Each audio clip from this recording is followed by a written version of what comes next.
താനാദ്യം തന്റെ ഈ കോംപ്ലക്സ് ഒന്ന് എടുത്തു കളയി.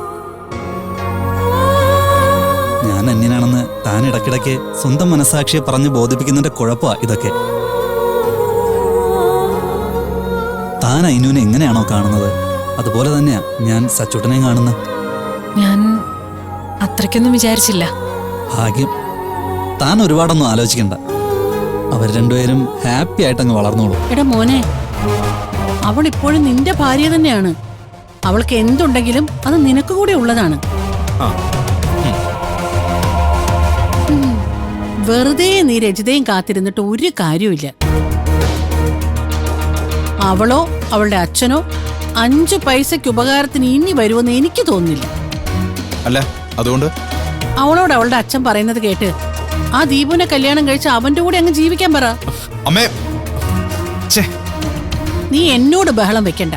ഞാൻ കാര്യമായിട്ട് തന്നെയാ പറഞ്ഞത്. ഇവിടെ എത്ര കാലമെന്ന് വെച്ചാ നീ ഇങ്ങനെ 2 വള്ളത്തിൽ കാലും വെച്ച് നിൽക്കുന്നേ? വാസുദ എവിടെയാന്ന് പോലും അറിയില്ല. എന്നിട്ടാ ഈ പ്ലാൻ ചെയ്യുന്നേ?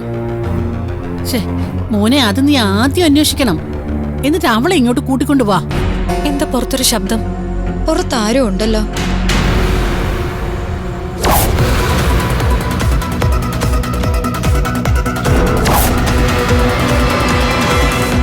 വേണ്ട,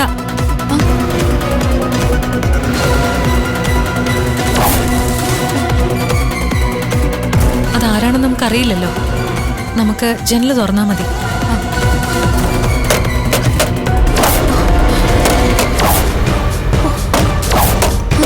എന്തിനാ ഇങ്ങനെ കിടന്ന് തൊണ്ട കയറി വിളിക്കുന്നേ? മനുഷ്യനെ പേടിപ്പിക്കാനായിട്ട്. നിനക്കൊന്ന് മര്യാദയ്ക്ക് സംസാരിച്ചൂടെ രജിതേ? ഇത്രയൊക്കെ മര്യാദ എന്റെ കയ്യിലുള്ളൂ എന്ന് കരുതിയാ മതി. ഇല്ലാത്ത സാധനം ഞാനിപ്പോ എവിടെ നിന്ന് കൊണ്ടുവരാനാ? നിന്റെ നാക്കിന് നീളത്തിൽ കൂടുന്നുണ്ട്. നീ എന്തിനാ എപ്പോഴിങ്ങനെ ദേഷ്യപ്പെടുന്നേ? എനിക്ക് ഇങ്ങനെയൊക്കെ പെരുമാറാനേ പറ്റൂ. നിങ്ങൾക്ക് സൗകര്യം ഉണ്ടെങ്കിൽ സഹിച്ചാ മതി. അല്ലാതെ പിന്നെ ഞാനിപ്പോ എന്താ ചെയ്യേണ്ടത്?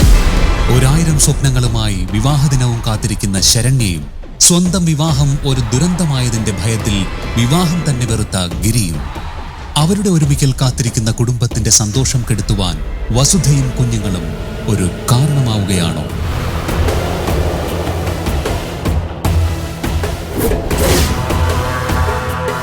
കാണുക വസുധ തുടർന്നുള്ള ഭാഗങ്ങളിൽ.